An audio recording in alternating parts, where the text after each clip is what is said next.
Dios les bendiga, sean todos bienvenidos a la primera jornada del culto dominical de la Iglesia Evangélica Comunidad de Gracia. Hoy es domingo 25 de octubre del año 2020 y les saluda Onan Morel. El día de hoy nuestro culto es en conmemoración del Día de la Reforma Protestante, que se dio desde el periodo medieval y sobre todo en sus últimos siglos, cuando hubo destellos de luz religiosa o presagios de la reforma venidera. Grandes movimientos de reforma surgieron entre los años 1000 y 1500 que prepararon el terreno para la reforma evangélica o protestante en 1517 y los años siguientes. Pedro Baldo en Francia, John Wycliffe en Inglaterra, Juan Hus en Bohemia, que hoy es República Checa, y Jerónimo Savonarola en Italia. Todos ellos fueron usados por Dios para despertar la conciencia del pueblo y dirigirlo hacia la Biblia. La inspiración del Espíritu Santo por medio de las Sagradas Escrituras impulsó a trabajar, entregarse y producir un legado de estos cuatro personajes, y su aporte constituyó un cimiento de lo que sucedería posteriormente en Wittenberg el 31 de octubre de 1517.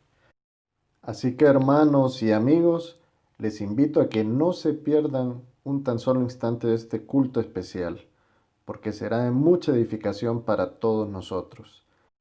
Además les informo que tendremos el día de hoy como predicador invitado a nuestro querido pastor Julio Pacheco, quien sirve como pastor en la Iglesia Bautista Comunión.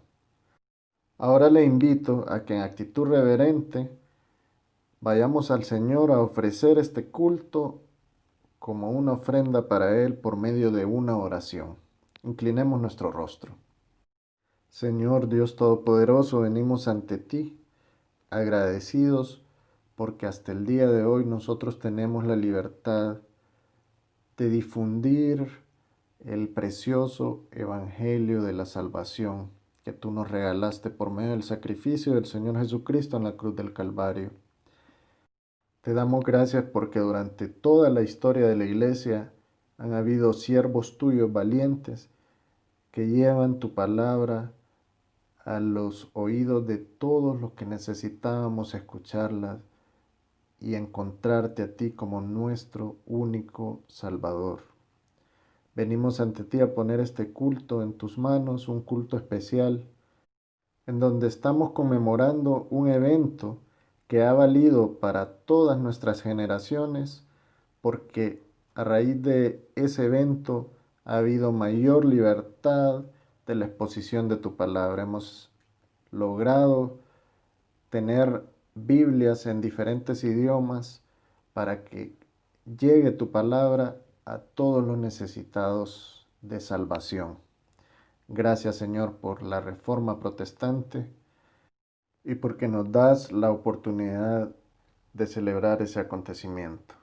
Ponemos en tus manos este culto en el nombre de nuestro Señor Jesucristo. Amén. Ahora les invito a que escuchemos a nuestro hermano Ángel Ortega, quien nos trae la lectura bíblica de Primera de Timoteo 3, del versículo 14 al 16. Pongamos mucha atención. Primera Timoteo, capítulo 3, versículos 14 al 16. Dice la palabra: Esto te escribo, aunque tengo la esperanza de ir pronto a verte, para que si tardo, sepas cómo debes conducirte en la casa de Dios, que es la iglesia del Dios viviente, columna y baluarte de la verdad. E indiscutiblemente grande es el misterio de la piedad. Dios fue manifestado en carne, justificado en el Espíritu, visto de los ángeles, predicado a los gentiles, creído en el mundo, recibido arriba en gloria. Ha llegado el momento de alabar al Señor con nuestras voces, así que utilizando siempre el himnario, celebremos su gloria junto al coro de nuestra iglesia. Cantemos alegres los himnos al Señor. A continuación entonaremos el himno número 282. Sembraré la simiente preciosa. En el libro de Lucas 8:11, la palabra del Señor dice: la semilla es la palabra de Dios. Cantemos al Señor con gozo.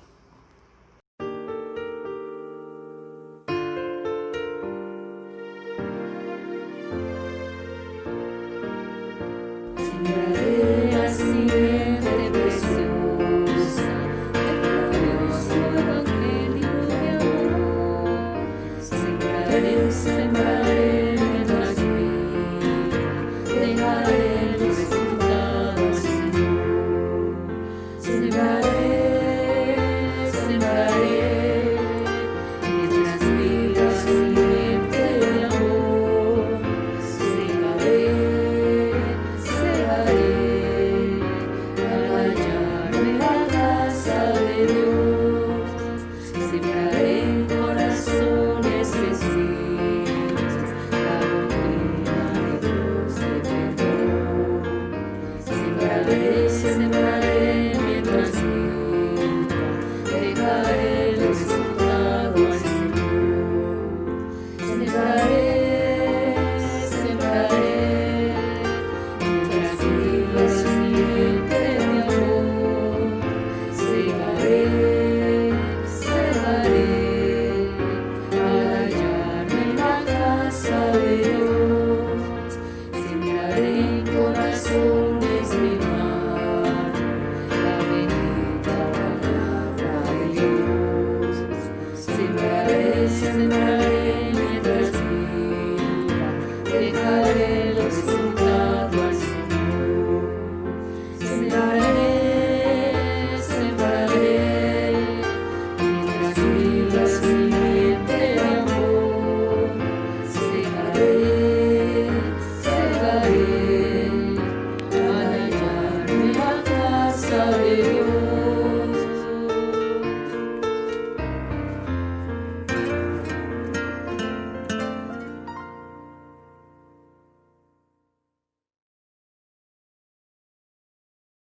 A continuación entonaremos el himno número 270, todas las promesas.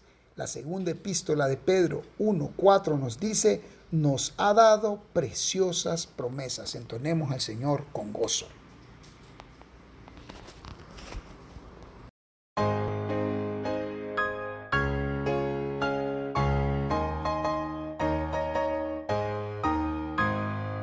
Todas las promesas del Señor Jesús son apoyo poderoso de mi fe. Mientras lucho aquí buscando yo su luz, siempre en sus promesas confiaré. Grandes, fieles, las promesas que el Señor Jesús ha dado. Grandes, fieles, en ellas para siempre confiaré. Todas las promesas para el hombre fiel, el Señor en sus bondades cumplirá. Y confiado sé que para siempre en Él, paz eterna mi alma gozará. Grandes, fieles, las promesas que el Señor Jesús ha dado. Grandes, fieles, en ellas para siempre confiaré. Todas las promesas del Señor serán gozo y fuerza en nuestra vida terrenal. Ellas en la dura y nos sostendrán, y triunfar podremos sobre el mar. Grandes, fieles, las promesas que el Señor Jesús ha dado. Grandes, fieles, en ellas para siempre confiaré.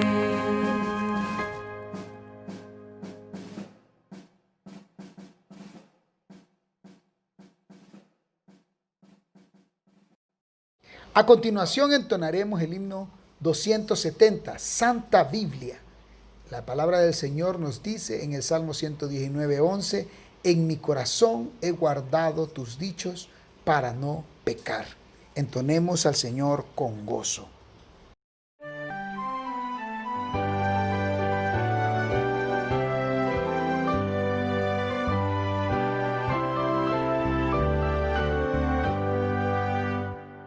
Santa Biblia para mí es un tesoro aquí. Tú contienes con verdad la divina voluntad. Tú me dices lo que soy, de quién vine y a quién voy. Tú reprendes mi dudar, tú me exhortas sin cesar.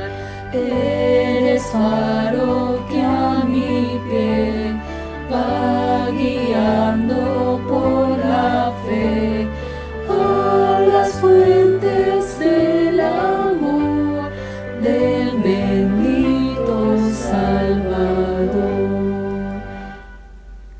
Eres infalible voz del Espíritu de Dios, que vigor al alma da cuando en aflicción está. Tú me enseñas a triunfar de la muerte y el pecado. Por tu santa letra sé que con Cristo reinaré. Yo que tan indigno soy, por tu luz al cielo voy. Santa Biblia para mí eres un tesoro aquí. Ha llegado el momento de transmitirles la información semanal de nuestra iglesia. En primer lugar, les informamos que ya iniciamos nuevamente el proyecto Tamal, con el fin de recaudar fondos en pro de la construcción de nuestro templo. En esta ocasión serán entregados a domicilio los días jueves, con un costo adicional por envío. Usted puede hacer sus pedidos al celular 9828-4209 con la hermana Claudina Martínez. Le repito, el celular 9828-4209 y con mucho gusto la hermana Claudina Martínez le atenderá. Si usted desea apoyar para que juntos hagamos posible la construcción de nuestro templo, puede hacer sus donaciones en las siguientes cuentas de ahorro. Banrural, la cuenta es 0270 1010 000 461. En BAC, la cuenta es 743 973 411. Y en Banco Atlántida la cuenta es 014 72025 7410. Les repito, en Banrural 0270 1010 000 461. En BAC 743 973 411 y en Banco Atlántida 014 72025 7410. Le pedimos el favor de confirmar sus donaciones a la administración de nuestra iglesia al celular 95 94 43 57 con el hermano Guillermo Zamora. Le repito, el celular 95 94 43 57 y el hermano Guillermo Zamora le atenderá. Lo invitamos también al último evento de damas del año 2020. Será el día sábado 21 de noviembre a las 6 de la tarde. La exposición de la palabra la proporcionará la hermana Rosy Feliz de Valdera, quien es parte de la Iglesia de Convertidos a Cristo de Santo Domingo, República Dominicana, con el tema La verdad que nos hace libre. Será un momento de gran edificación para todas las hermanas de nuestra congregación. Aproveche la oportunidad de servir a Dios invitando a sus familiares, amigas, vecinas y contactos de sus redes sociales. También lo invitamos a participar en nuestros devocionales mensuales de oración y ayuno. Serán el día viernes 30 de octubre en los siguientes horarios. A las 7 de la mañana el primer devocional, a las 9:30 de la mañana el segundo devocional, a las 12 del mediodía el tercer devocional y a las 3 de la tarde el último devocional, con el cierre del culto de oración a las 6:30 de la tarde. Y por último, si usted desea ofrendar o diezmar vía electrónica o en el banco o en autobanco, puede hacerlo a la cuenta número 11-401-01-5776-6 del Banco de Occidente. Le repito, la cuenta 11-401-01-5776-6 del Banco de Occidente. Acá terminamos el espacio de la información y ahora les invito a que escuchemos la participación de la Escuela Bíblica Infantil, quienes nos han preparado el himno Castillo Fuerte, escrito por Martín Lutero, uno de los principales exponentes en el movimiento de la Reforma Protestante. Igualmente vamos a escuchar a un niño ejecutando un solo con su guitarra, adorando y glorificando el nombre de nuestro Señor. Escuchemos.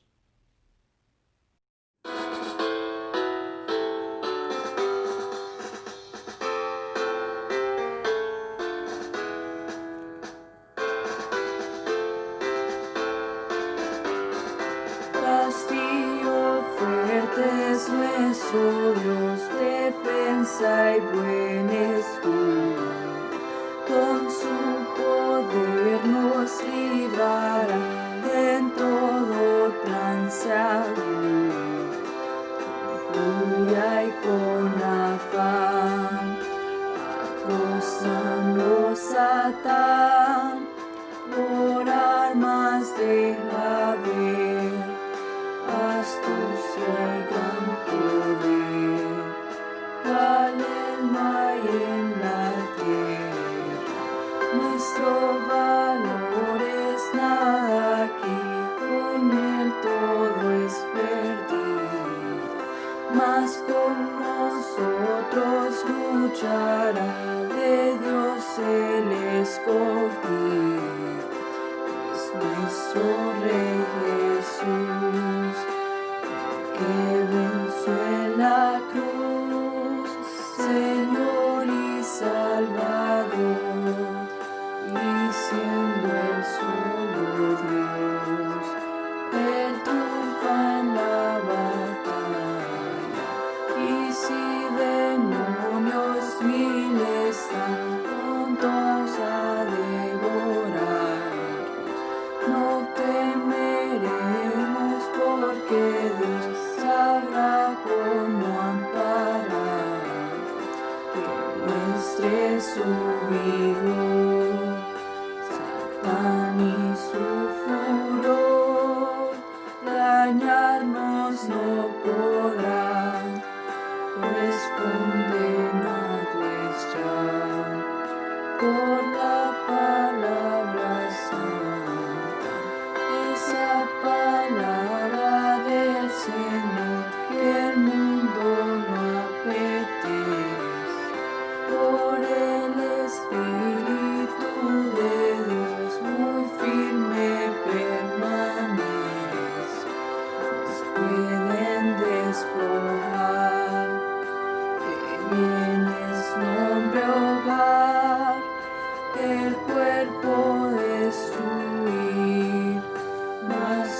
que yo sufriera. No pensé que habría dolor. Si hay bendiciones en el valle, en el río esperaré. Encuéntrame en el río, encuéntrame ahí. Encuentra mis rodillas y mi alma ante ti. Y aunque no te vea y solo esté, encuéntrame en el río. Encuéntrame en el río, encuéntrame ahí. Encuentra mis rodillas con mi alma ante ti. Y aunque no te vea y solo esté, encuéntrame en el río. Esperaré por ti. Esperaré.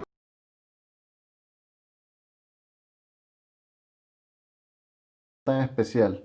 Y el día de hoy nuestro querido hermano Horacio Barrios nos trae un poema en conmemoración al Día de la Reforma, así que pongamos mucha atención. Muy buenas noches, queridos hermanos de la Iglesia Evangélica Comunidad de Gracia. Me encuentro frente a ustedes con el propósito de cumplir un cometido encargado por el pastor Julio César Durón López, nuestro director espiritual. Y se trata de un componente tocante a la celebración de toda la cristiandad del mundo, y es sobre la Reforma Protestante. Me toca a mí, pues, declamarles, o leerles por lo menos, de la inspiración de la portalera Aneida Castellón, miembro activo de nuestra Iglesia Evangélica Comunidad de Gracia. Y se trata de las 5 solas de la Reforma Protestante. Y dice así: son las solas las que expresan las creencias fundamentales que los reformadores miraban como pilares esenciales. Solo la Escritura, solamente la Escritura de tu palabra es la luz que nos muestra con dulzura el camino hacia Jesús. Solo fe, gracias a Dios, por fe se vive, en nuestro corazón has de reinar, y solo por fe uno recibe al que humilde nos vino a salvar. Solo gracia, es Jesús el Rey de Gloria, por su gloria salvo soy, con su muerte de victoria, su gran dádiva nos dio. Sola Cristo, de la tumba victorioso, fue Cristo el que se levantó para ser el Rey glorioso sobre el pueblo que salvó. Este es el texto total de la inspiración de nuestra portalía, como dije anteriormente, Aneida Castellón. Pero vale la pena mencionar algunos aspectos muy importantes. Yo en la particular tuve a la vista un libro escrito por el doctor en teología y en leyes de la Universidad de Yale, el doctor Jorge P. Fisher, y se encuentra en la librería del Seminario Teológico de Princeton. Esto llegó a esa librería en enero 20 de 1993. Sin embargo, hay algunos otros aspectos que vale la pena mencionar. Sin Lutero no hay reforma. No quiere decir con esto que no le vamos a dar crédito a los pre-reformadores, pero tenemos algo exponencial de parte de Martín Lutero. Esas 95 tesis que pegó en la puerta de la iglesia allá en Alemania, eso comenzó la reforma total, que hasta el momento la seguimos viviendo. Así que nuestra iglesia no podía quedarse atrás al celebrar esta fecha que es el 31 de octubre de cada año. Así las cosas, mis queridos hermanos, yo aprecio sobremanera, reitero, esa oportunidad brillante que me regaló el pastor Julio César Tito López, y concluyo diciéndoles muy buenas noches, muy buenos días o muy buenas tardes donde quiera que se encuentren. Una bendición para todos los de casa de parte del príncipe de los pastores. Buenas noches, buenos días o buenas tardes, reitero. Ha llegado el momento de presentar al Señor nuestras ofrendas y diezmos por medio de una oración. Le invito a que me acompañe en actitud reverente y nos dirijamos al Señor. Señor, venimos ante ti, muy agradecidos, porque sabemos que estas ofrendas y diezmos que el día de hoy presentamos ante ti son parte de todas las bendiciones que tú diariamente nos das. Sabemos, Señor, que tenemos un Dios misericordioso y bueno, un Dios todopoderoso en el que podemos confiar, a quien podemos acudir porque reconocemos que siempre ha sido nuestro pronto auxilio en las tribulaciones. Te pedimos por toda nuestra congregación, para que en el lugar donde se encuentren, ellos tengan paz, salud y provisión. Venimos agradecidos ante ti por el avance que hemos visto en la construcción del templo que tú nos estás regalando en el kilómetro 5, carretera Valle de Ángeles. Ayúdanos a encontrar los recursos para que esa construcción no se pare y que podamos culminarla y darte toda la honra y gloria a ti, que eres el único que la merece. Todo esto, Señor, lo ponemos en tus manos, en el nombre de nuestro Señor Jesucristo, nuestro único y suficiente Salvador. Amén. Ahora los invito a que juntos escuchemos un himno especial para nuestro Dios.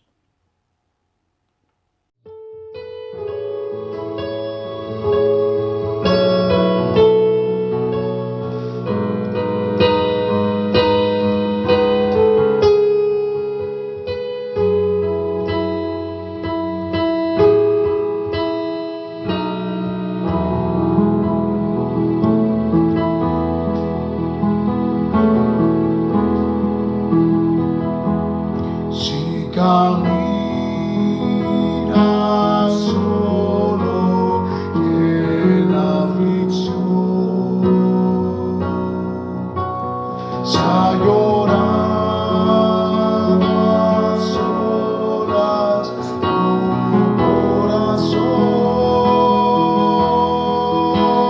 sin la soledad cargas tu dolor, sin saber qué camino es mejor. Deja al Señor actuar en tu corazón, en tu ser. Deja al Señor actuar en tu corazón, en tu ser, y Él te confortará. Su Espíritu te guiará. Deja al Señor en tu corazón actuar.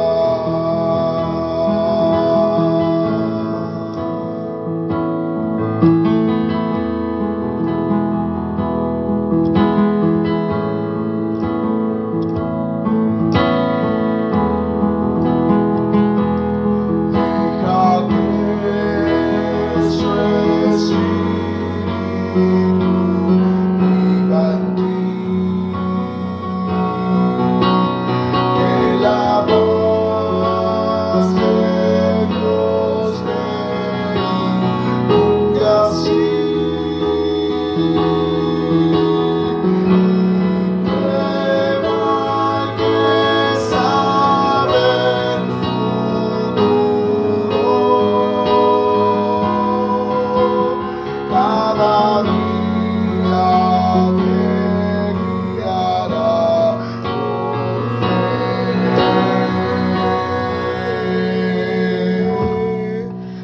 Deja al Señor actuar en tu corazón, en tu ser. Deja al Señor actuar en tu corazón, en tu ser. Él te confortará, su espíritu te guiará. Deja al Señor en tu corazón actuar. Deja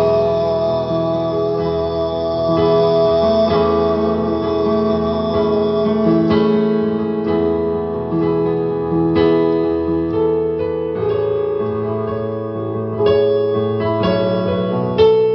en tu corazón actuar.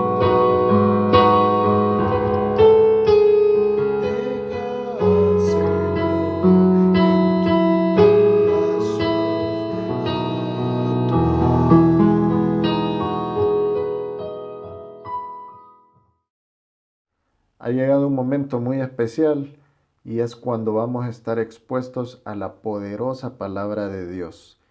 El día de hoy, como les mencioné anteriormente, contamos con la presencia de nuestro predicador invitado, el pastor Julio Pacheco, quien es un hijo de Dios. Él es salvo por gracia por medio de la fe en el Señor Jesucristo. Él lucha por vivir una vida sin concesiones al mundo. Está casado con Sara y es padre de 3 hijas, Sara Maritza, Juliana Eloís e Isabela Grace. Desde octubre del año 2016, él sirve como pastor en la Iglesia Bautista Comunión y es cofundador de Ministerios Evangélicos para la Plantación de Iglesias, en el cual labora desde enero del año 2011. Es un graduado con maestría en Predicación Expositiva del Seminario para la Predicación Expositiva, en el cual ahora también se desempeña como profesor de gramática española. Así que los invito a que pongamos mucha atención a este mensaje especial del Día de la Reforma que nos trae nuestro querido pastor Julio Pacheco.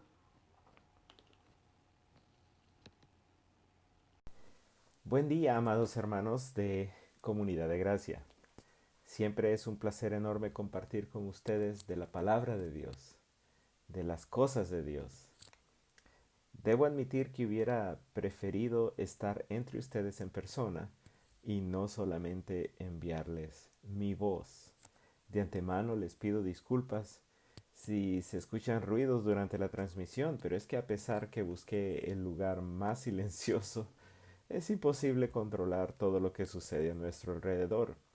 Y es imposible controlar a mis 3 muchachitas, mis 3 hijas, que también son bien ruidosas y no tardan en, en hacerse escuchar. Quiero que reciban un saludo cordial de parte de la Iglesia Bautista Comunión. Quiero que sepan que oramos que Dios guarde de la salud de todos ustedes en este tiempo tan difícil, tan complicado. Que guarde de su pastor, nuestro apreciado hermano Julio Durón. E igualmente nos hemos dado cuenta de su proyecto para la construcción en su nueva propiedad, así que oramos también por ello. En esta oportunidad he sido invitado a exponer el tema de la Reforma Protestante, ya que el 31 de octubre de cada año se celebra la misma. Este año sería la celebración de 503 años de la Reforma Protestante. Y es que esta etapa en la historia de la Iglesia definitivamente vino a cambiar el rumbo de la historia de la Iglesia misma, pero también de toda la humanidad. La Reforma Protestante trastornó el rumbo de la historia. Se me ha solicitado grabar 2 mensajes, por lo cual en el primero creo que es provechoso hablar de las etapas previas en la historia de la Iglesia, porque de esa forma tendremos una mejor perspectiva del desarrollo de la Iglesia y el por qué se llegó a desencadenar la Reforma Protestante.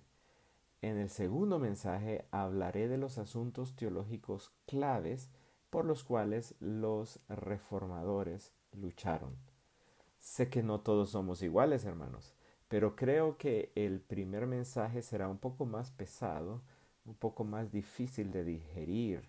Tal vez ustedes lo sientan como una clase de historia, mientras que el segundo mensaje creo que lo sentirán un poco más parecido a una predicación.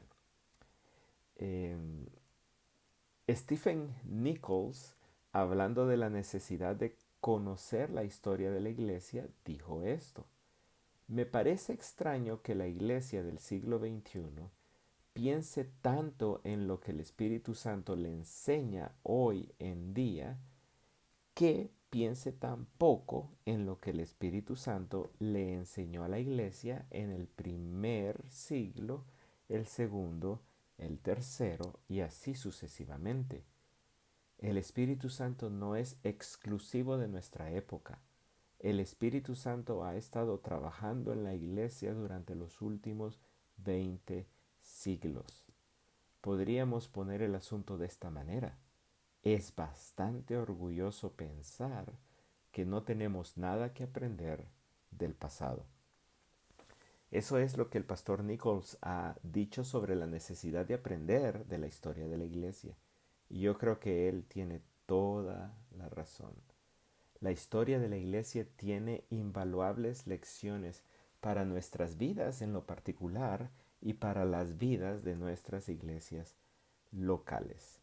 Así que en esta mañana quiero presentarles las etapas en la historia de la iglesia. Es oportuno decir que no todos los historiadores de la iglesia dividen la historia exactamente igual, pero creo que esta división es bastante clara y bastante ilustrativa.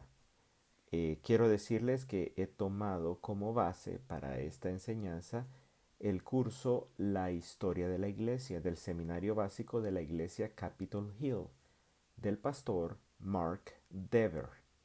También he tomado algunas cosas del libro de Historia del Cristianismo escrito por Justo L. González y del libro 2000 años del poder de Cristo escrito por Nick Needham. Mi principal aporte en esta enseñanza va a ser enfatizar las luchas de la iglesia en cada etapa, hasta llegar a las luchas finales que desencadenaron la Reforma protestante. Habiendo dicho eso, la historia de la iglesia puede dividirse en las siguientes etapas. Sería bueno, hermanos, si cuentan con lápiz y papel, que lo tengan a la mano y vayan tomando apuntes. Porque realmente en un ambiente normal, esta enseñanza tendría ayuda visual. Entonces, ya que no contamos con ello, entonces sería bueno que ustedes apunten algunas cosas. Bien, las etapas de la iglesia. Vamos a dividirlas en 6 etapas. La primera es la iglesia primitiva y le podemos llamar la etapa de la persecución. La segunda sería la etapa de la defensa de la fe. La tercera sería la etapa de Constantino o de la aceptación, las controversias y los concilios. La cuarta es la etapa del cisma de la iglesia o la Baja Edad Media. La quinta sería la etapa de la Alta Edad Media. Y la sexta sería la etapa de la Reforma protestante. La siguiente etapa sería la iglesia post-reforma, pero no voy a poder hablar de eso. Comencemos pues hablando de lo que es la etapa de la iglesia primitiva. Esta es la etapa de los inicios, la expansión y las persecuciones. Cubre un periodo de unos 150 años contando a partir del día de Pentecostés, que es el día de la inauguración de la iglesia, hasta finales del siglo II. Sobresalen en esta etapa la figura de los apóstoles de Jesucristo y la de los padres apostólicos, entre ellos Clemente de Roma, Ignacio de Antioquía y Policarpo de Esmirna. También destacan el contexto político, religioso y cultural en los cuales surgió y se expandió la iglesia y en la cual comenzó a ser perseguida. Entonces vamos a hablar un poquito de estos contextos. En cuanto al contexto religioso, podemos decir que la iglesia y el cristianismo surgieron bajo el paraguas del judaísmo. De hecho, hermanos, durante los primeros años de la iglesia hasta el 70 después de Cristo, el cristianismo fue considerado una secta del judaísmo. En cuanto al contexto político, el Imperio Romano gobernaba la mayor parte del mundo conocido en aquel entonces. Su dominio se extendía desde Bretaña hasta el Sahara y desde España hasta Irak, un territorio gigantesco.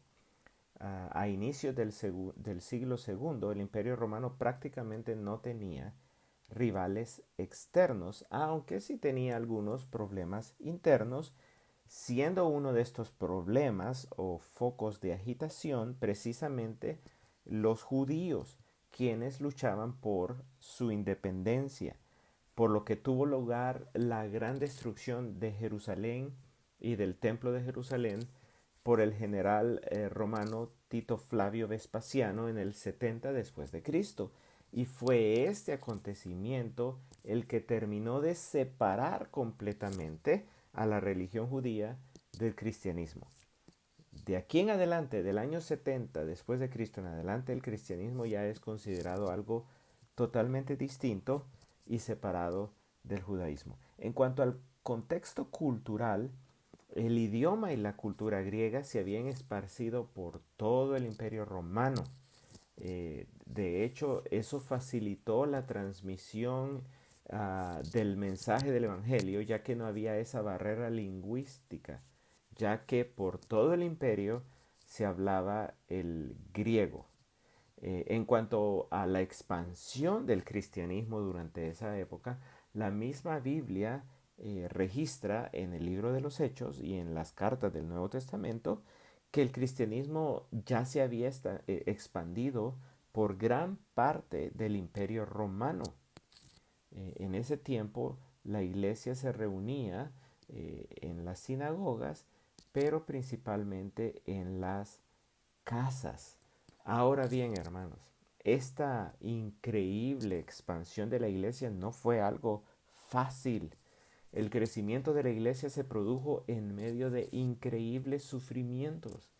El propio Nuevo Testamento nos revela eventos de persecución y de martirio en contra de los apóstoles y de creyentes en general. Algunos hechos de persecución que registra el Nuevo Testamento son el martirio de Esteban en manos de los fariseos y religiosos judíos, de lo cual leemos en Hechos capítulo 7, y después de lo cual se desató una persecución grande en contra de los creyentes. También vemos las persecuciones de Saulo de Tarso, precisamente, que hacían estragos entre los cristianos, según Hechos 8, la persecución en contra de Pablo por parte de los judíos, según Hechos 9. Aquí ya vemos que el perseguidor pasó a ser el perseguido luego de haber creído en Jesucristo. También el Nuevo Testamento nos habla del martirio de Santiago, hermano de Juan, decapitado o muerto a espada por Herodes, como dice literalmente Hechos 12. También en Hechos 12 vemos sobre el encarcelamiento de Pedro. También vemos sobre las diferentes persecuciones contra Pablo y sus acompañantes misioneros en varios de los lugares a los cuales fueron a predicar. Por ejemplo, Iconio, Listra, Tesalónica. Interesante que en Tesalónica la gente decía, esos que han trastornado al mundo han venido acá también. O sea, han venido a trastornarnos acá también. Eso habla de la expansión del cristianismo. También otro de los lugares donde fueron perseguidos fue en Éfeso. Ahí nos dice que la gente, los que hacían los ídolos, ¿verdad? Dijeron, pueden ver y oír que no solo en Éfeso, sino en casi toda Asia, este Pablo ha persuadido a una gran cantidad de gente y la ha apartado, diciendo que los dioses hechos con las manos no son dioses verdaderos. Así que nos han venido a arruinar el negocio, dijeron en Éfeso, ¿verdad? Y así fueron perseguidos en otros lugares de Asia y en la propia Jerusalén. El Nuevo Testamento nos habla del encarcelamiento de Pablo en Roma. En Apocalipsis, el último libro del Nuevo Testamento, vemos sobre las aflicciones, la cárcel de la iglesia de Esmirna. También vemos el martirio de Antipas en la iglesia de Pérgamo. Así que, aparte de lo que encontramos en el Nuevo Testamento, los libros de historia nos hablan de por lo menos 10 grandes persecuciones del Imperio Romano en contra de la iglesia. En esta primera etapa de la iglesia primitiva se sucedieron por lo menos 5 de estas persecuciones. La primera es la persecución bajo el emperador Nerón. Esto sucedió en el año 64 después de Cristo. Hubo un gran incendio en Roma y la única justificación o excusa que se le ocurrió a Nerón fue culpar a los cristianos. Y por cierto, nadie defendió a los cristianos, por lo que podemos suponer que el cristianismo ya era bastante impopular entre los ciudadanos romanos. También se cree que durante esta ola de persecuciones bajo Nerón murieron los apóstoles Pedro y Pablo. La segunda persecución vino durante el imperio de Domiciano, entre los años 90 y 96 después de Cristo. La tercera persecución vino por parte de Trajano, entre el año 98 y 117 después de Cristo.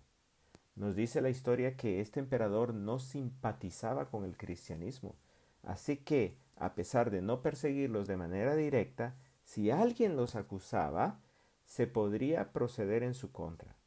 Como consecuencia, el solo hecho de ser cristiano ya representaba una posible sanción legal. La cuarta persecución vino en el imperio de Adriano.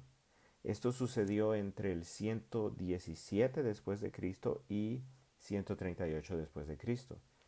Y la quinta persecución fue bajo el emperador Marco Aurelio, entre los años 161 y 180 después de Cristo. Este emperador, Marco Aurelio, promovió una imagen despectiva de los cristianos. Dejó para la historia lo siguiente. Estas palabras, escúchenlas, hermanos.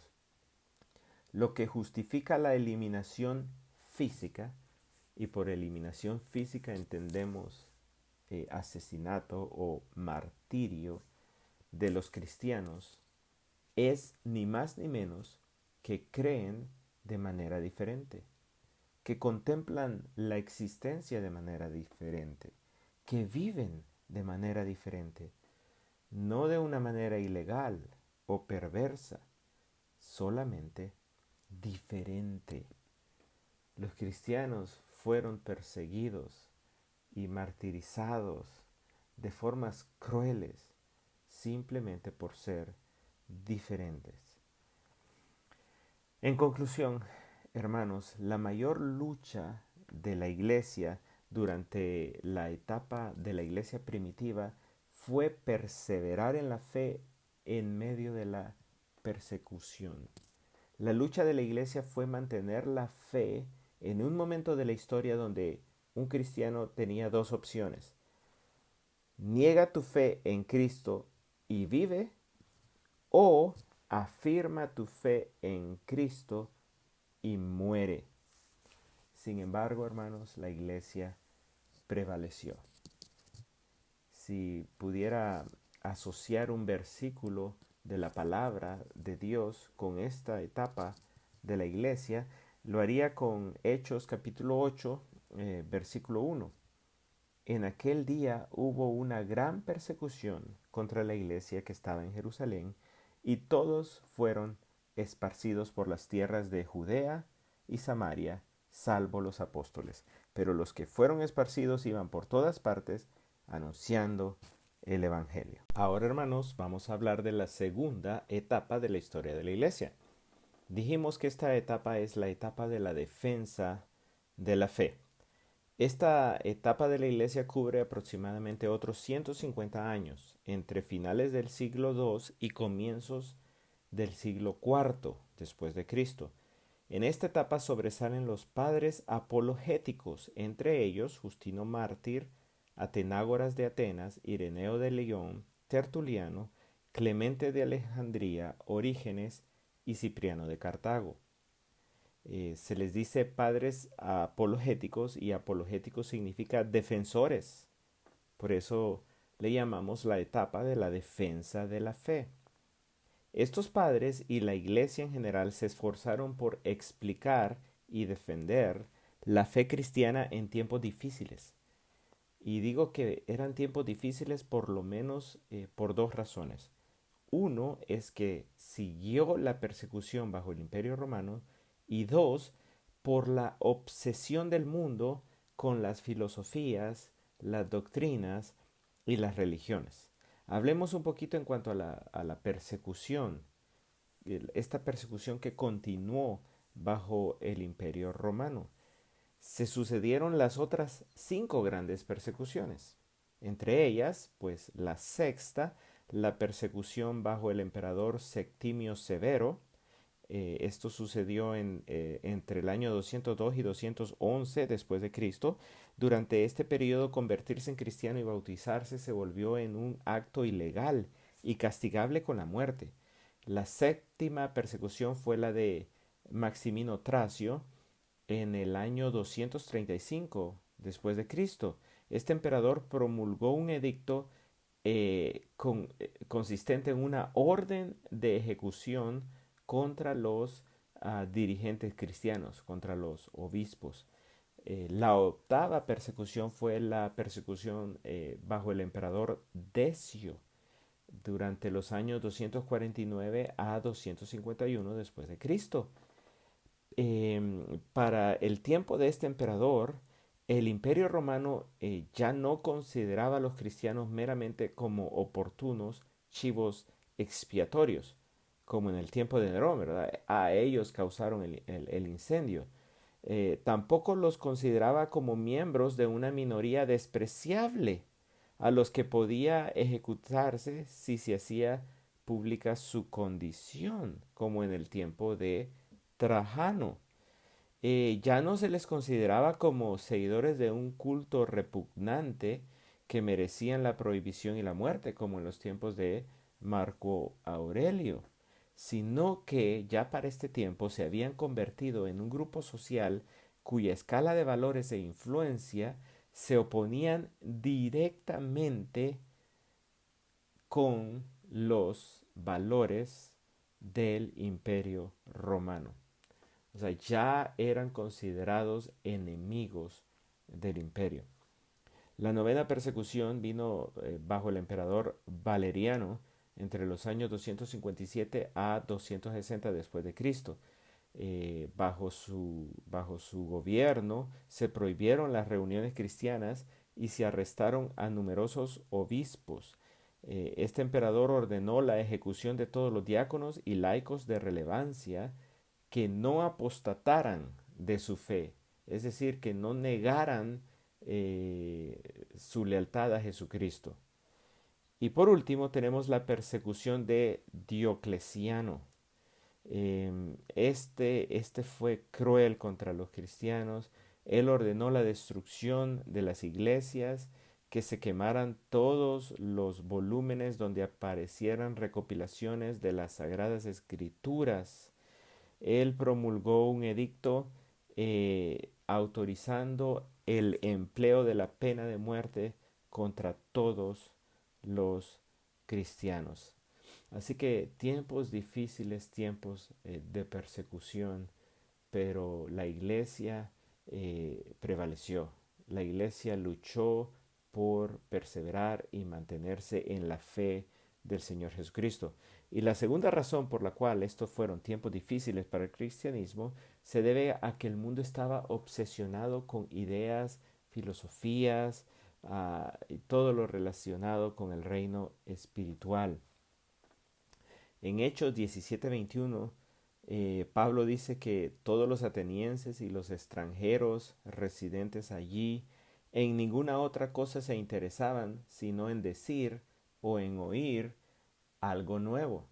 Pues yo creo que esas palabras de Pablo acerca de los ciudadanos de Atenas eh, calzan muy bien con este periodo de la historia. Todo mundo quería oír algo nuevo. Los estoicos, los platónicos, los aristotélicos, los gnósticos, los místicos y casi cualquier otra rama de la filosofía y de la religión reclamaban la atención de la gente. Si pudiéramos asociar esto con un versículo de la Biblia, lo haríamos con la carta de Judas, versículo 3, donde dice: amados, por el gran empeño que tenía en escribirles acerca de nuestra común salvación, he sentido la necesidad de escribirles exhortándolos a luchar ardientemente por la fe que de una vez para siempre fue entregada a los santos. Ese llamado a la defensa de la fe creo que fue característico de esta etapa de la iglesia. Bien interesante, hermanos, que en esta etapa de la defensa de la fe también sucedieron cosas importantes. Por ejemplo, se definió el canon de las escrituras. También se desarrolló el culto o servicio de adoración. Es decir, en esta época, en esta etapa, la iglesia prácticamente oficializó, pudiéramos decir, eh, esas cosas que incluso hoy en día hacemos, como por ejemplo el bautismo, la cena del Señor, los cantos, la ofrenda y la predicación de la palabra. Y también en esta época de la iglesia se desarrolló la estructura de liderazgo. Y en cuanto a eso sí quisiera añadir algo porque es muy importante para cuando hablemos de la reforma. En cuanto a la estructura de liderazgo de la iglesia, al principio cada iglesia tenía sus propios ancianos u obispos, es decir, pastores. Sin embargo, a medida que la iglesia continuaba creciendo, durante el siglo III después de Cristo, llegó un momento en que los obispos ya no podían cumplir con la responsabilidad de supervisar a tantas personas. De repente había un obispo que tenía a su cargo miles de personas, tal vez decenas de congregaciones en una sola ciudad. Entonces se asignaron presbíteros o sacerdotes para que asistieran al obispo en sus deberes. Todas las iglesias de una ciudad estaban bajo el cuidado de un solo obispo. En Roma, por ejemplo, el obispo administraba todos los bautismos y bendecía personalmente el pan y el vino, y los presbíteros se encargaban de las congregaciones esparcidas en toda la ciudad. Los obispos también eran exclusivamente responsables de las finanzas de las iglesias, lo que eventualmente contribuiría a todo tipo de escándalo y abuso. En teoría, todos los obispos eran iguales, pero en la práctica aquellos que estaban a cargo de las ciudades más grandes gradualmente ejercieron cada vez más influencia. Comprensiblemente se considera que los grandes centros de intercambio y aprendizaje son los que tienen mayor autoridad. La iglesia madre en Jerusalén había ocupado la posición de autoridad hasta el año 70 después de Cristo, el año de la destrucción de Jerusalén. Posteriormente, el centro de autoridad cambió a Occidente y descansó en las iglesias de Alejandría, Antioquía, Roma y Cartago. Pero desde muy temprano en la historia del cristianismo, Roma se convirtió en la iglesia preeminente.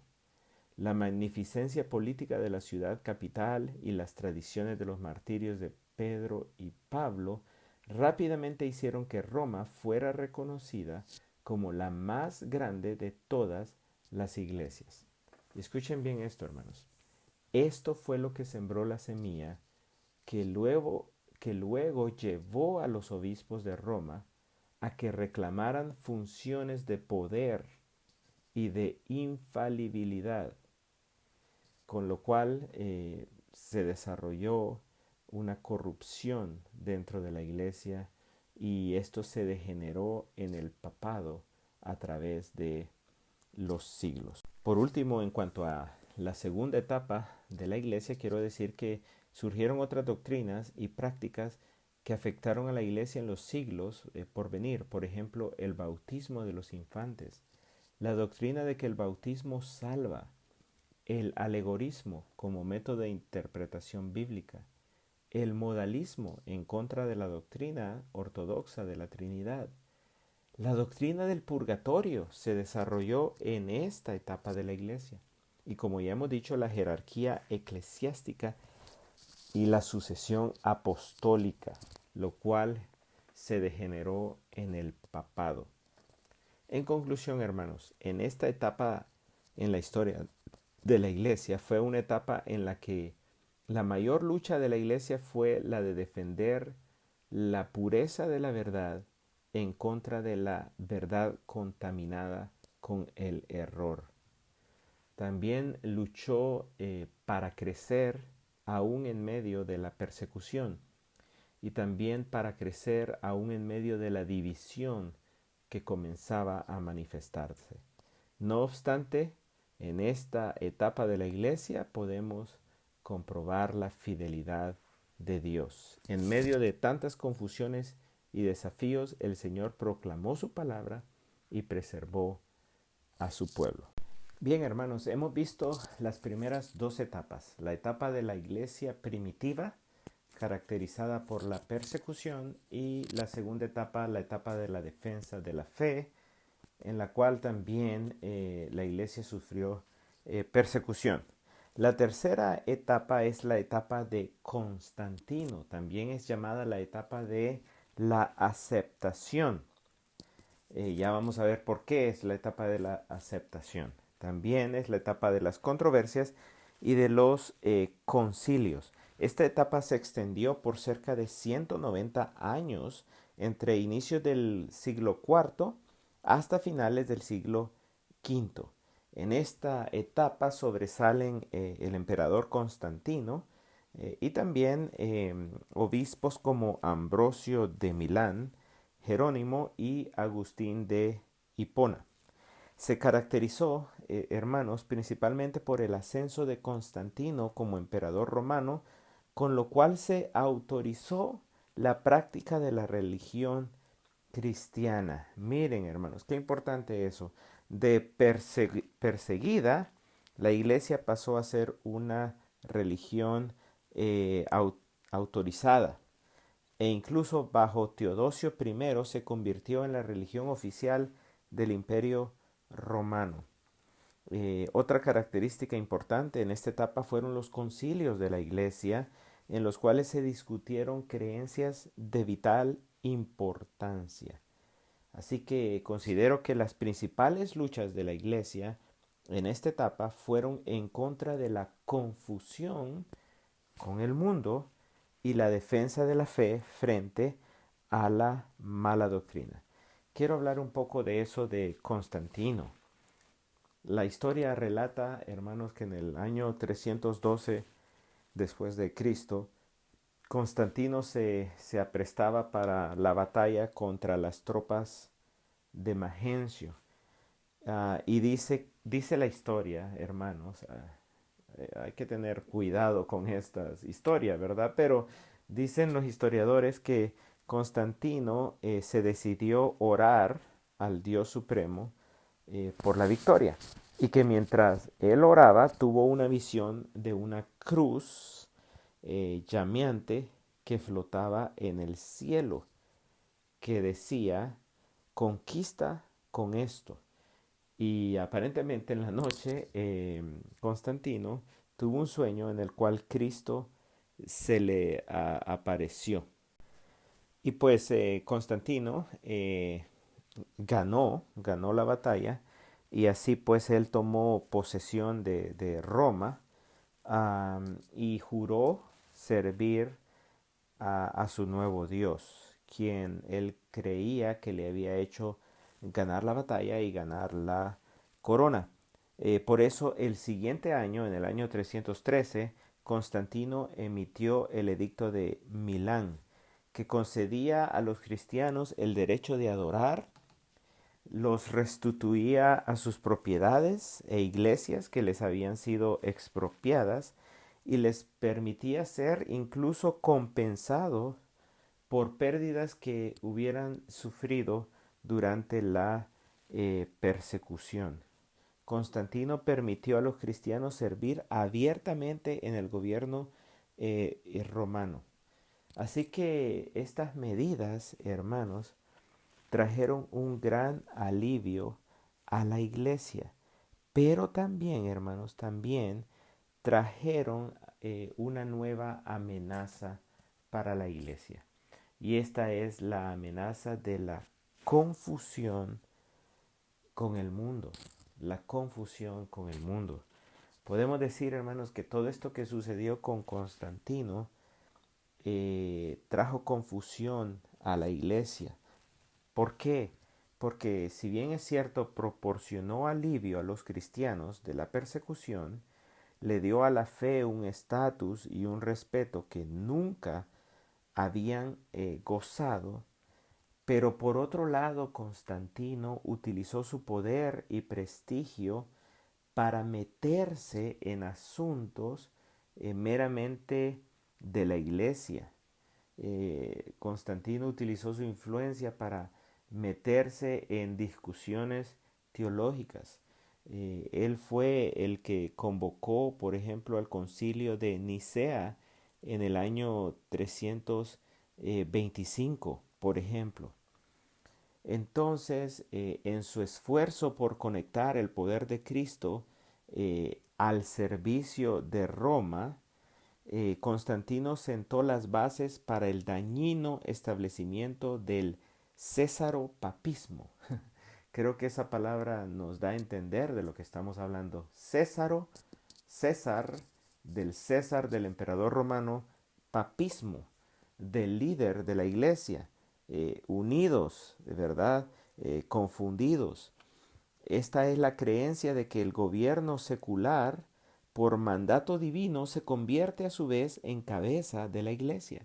O sea, el emperador es también cabeza de la iglesia. Saben que Constantino se consideró a sí mismo el 13º apóstol. Así que el cristianismo se convirtió en algo cultural. La iglesia se confundió con el mundo. Muchas prácticas antiguas de los paganos se comenzaron a infiltrar en la adoración cristiana, conduciendo a prácticas antibíblicas. Escuchen bien, ¿como cuáles? Como la veneración a María, la veneración de los santos. Incluso, hermanos, los cristianos dejaron de ser perseguidos para convertirse en perseguidores. Ahora los cristianos perseguían a otros que se les oponían o a sectas que surgían dentro de los mismos cristianos. Así que esta fue una etapa de confusión con el mundo. Esa es todavía una lucha enorme. Todavía en nuestros días vemos ese tipo de ideas que la iglesia debe gobernar a las naciones, o que el gobierno secular debe tener autoridad en la iglesia. Ahora, en cuanto a la defensa de la sana doctrina, sí podemos decir que fueron muy importantes los concilios de la iglesia. vamos a hablar de 4 concilios donde se discutieron 4 importantes preguntas. El primero, el concilio de Nicea, en el año 325 después de Cristo, abordó la pregunta: ¿es Cristo divino? Es hubo dos posturas. Una es llamado el arrianismo, que planteó que Jesucristo era un ser creado, que no existía eternamente y que por tanto no podía ser divino como el Padre, o por lo menos no era tan divino como el Padre. Y la otra postura fue la de la deidad de Cristo y la Trinidad. Ese concilio de Nicea, luego el concilio de Constantinopla en el 381 después de Cristo. Este abordó la pregunta: ¿es Cristo humano? ¿Es Cristo humano? Esta vez un hombre llamado Apolinario comenzó a negar que Cristo tuviera alma humana. Y también se levantó otro grupo que se llamaban los luchadores contra el Espíritu, que negaban la divinidad del Espíritu Santo.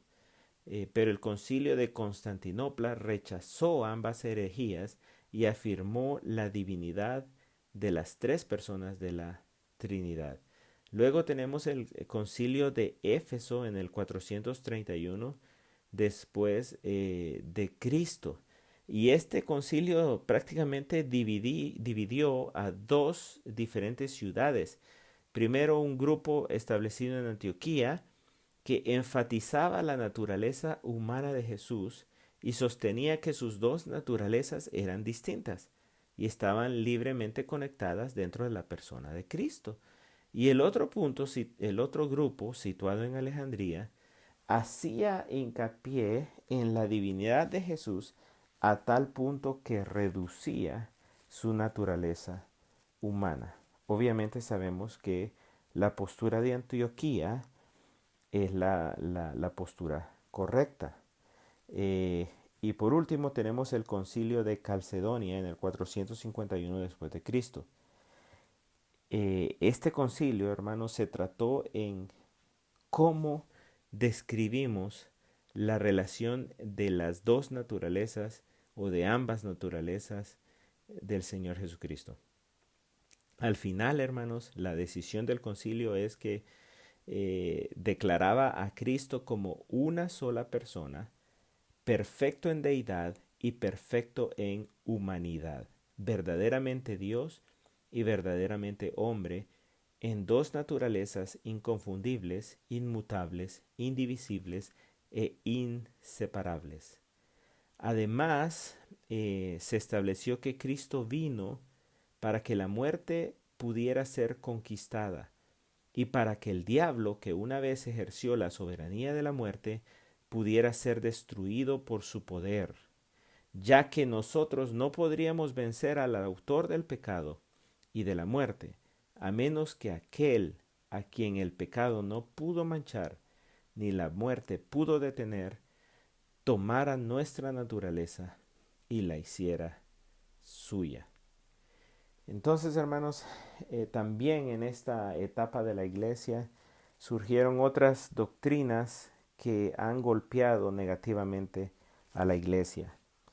Por ejemplo, como ya he dicho, la eliminación de la separación entre iglesia y Estado, el arrianismo, o sea, la negación de la Trinidad, que tiene manifestaciones modernas en los testigos de Jehová, en los Jesús solo, en los pentecostales unitarios, la infiltración del paganismo, como la veneración a María y a los santos, que aún practica la Iglesia Católica.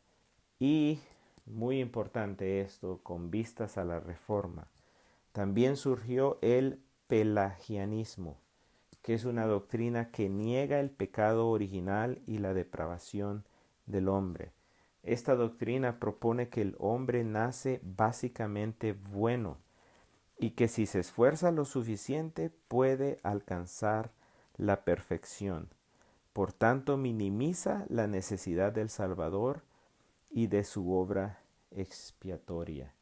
Por eso, hermanos, por esa doctrina de que con el esfuerzo humano se puede alcanzar la salvación y la perfección, es que se multiplicaron también los monasterios, porque iban hombres y mujeres que decían, bueno, por medio del sacrificio, por medio de las buenas obras, podemos alcanzar la salvación. Pero también en esta misma época vivió Agustín de Hipona, quien él, basándose en las escrituras y en su propia experiencia, demostró que el ser humano es un miserable pecador en rebelión en contra de Dios y que puede ser salvo únicamente por gracia. Agustín afirmó que los seres humanos nacemos pecaminosos como hijos de Adán y que invariablemente escogemos pecar y que por medio de nuestros esfuerzos nada podemos hacer para salvarnos. Antes bien, solo por medio de la misericordiosa iniciativa de Dios en darnos el don de la fe en Cristo, podemos arrepentirnos de nuestros pecados y confiar en Él para nuestra salvación. En conclusión, hermanos, la iglesia sobrevivió a la persecución, pero ahora en esta tercera etapa de la iglesia, la de la aceptación, nos preguntamos si la iglesia puede sobrevivir a la aceptación que la lleva a la confusión con el mundo. Es cierto, la iglesia se expandió, la iglesia también dejó de ser perseguida, pero sí iniciaron muchas cosas que no debían ser, como esa eliminación de lo que es el Estado y la iglesia, y que la iglesia se convirtiera ahora en perseguidora, y también que la iglesia fuera infiltrada por el paganismo. Bien, pero aún así vemos que el Señor, ¿verdad?, preservó fielmente a su iglesia en medio de toda clase de desafíos y de errores. Además vemos la suprema importancia de la palabra, de las sagradas escrituras, esa suprema autoridad que gobierna a la iglesia y a nuestras vidas. Vamos en estos 5 minutos que nos quedan a hablar de la cuarta etapa de la iglesia. Esta es llamada la etapa del cisma de la iglesia. También es llamada la iglesia en guerra o la Baja Edad Media. Esta etapa se extiende por aproximadamente 600 años, comenzando a finales del siglo V hasta el siglo XI, alrededor del año 1054 después de Cristo. Esta etapa se caracteriza por la división entre la iglesia de Occidente o la iglesia romana y la iglesia de Oriente, o sea, la iglesia de Constantinopla. Hubo una división entre estas dos iglesias, la iglesia se dividió en estas dos iglesias. También se fortaleció la unión entre la iglesia y el Estado. Y también surgió el islamismo y también siguieron creciendo las doctrinas de Agustín por un lado y de Pelagio por el otro. Hermanos, en el plano político, la ciudad de Roma cayó. El imperio romano de Occidente cayó por las invasiones de tribus bárbaras, ¿verdad? En el año 410, Roma fue saqueada por Alarico el visigodo. Mientras tanto, en la otra parte del imperio, en Oriente, en Constantinopla, el imperio romano se fortalecía y se consolidaba en lo que fue llamado también el imperio bizantino. Así es como, políticamente hablando, quedó dividido el Imperio Romano en Occidente y Oriente. Eso en lo político. Ahora, en cuanto a la Iglesia, el obispo de Roma reclamó su autoridad absoluta sobre todos los asuntos religiosos, mientras que los obispos de la Iglesia de Oriente rechazaban la autoridad del obispo de Roma. Este tipo de cosas, hermanos, llevó a una separación entre la Iglesia en Occidente y la Iglesia de Oriente. También, hermanos, hubo una separación teológica, porque en Occidente todavía se guardaba respeto por la autoridad de las Escrituras, mientras que en Oriente todo se basaba en el alegorismo, en el misticismo y en la autoridad de la liturgia. Pero aún así, hermanos, bien importante decir esto en vista de la Reforma, en los dos lados de la controversia, en Occidente y en Oriente, en ambos lados se borró esa línea divisoria entre el Estado y la Iglesia. Por ejemplo, en el Occidente, el Papa Leo III se metió en problemas con los nobles de Roma y buscó refugio en el rey Carlos I de Francia. Lo invitó a Roma. Este rey Carlos asistió a la iglesia y de repente, ¡pum! El Papa dijo que le había coronado y que ahora era el emperador y que se llamaba Carlomagno el Grande. Eso, hermanos, fue sumamente importante, porque de ahí en adelante el Papa reclamó que tenía la autoridad para nombrar al emperador. O sea, el Papa reclamó que él tenía la autoridad para poner y para quitar reyes. Eso vino a fusionar la iglesia con el Estado y sabemos que eso nunca es bueno. En conclusión, hermanos, en esta etapa la iglesia se dividió políticamente entre la iglesia católica occidental y la iglesia ortodoxa oriental. También se dividió teológicamente. La iglesia en Oriente dio pasos equivocados hacia el alegorismo, misticismo y la liturgia, mientras que en Occidente el caos político le dio un papel a la iglesia que está mucho más allá de lo que Dios establece en su palabra, el papel de hacer discípulos proclamando el mensaje de la salvación. En ambos casos, en Oriente y Occidente, la iglesia se alejó, se distanció de las Sagradas Escrituras y de lo que Dios llama que la iglesia debe ser. Esta mala trayectoria de la iglesia siguió en la siguiente etapa, que es la quinta etapa, la de la Alta Edad Media, hasta que vino a desencadenar la Reforma Protestante.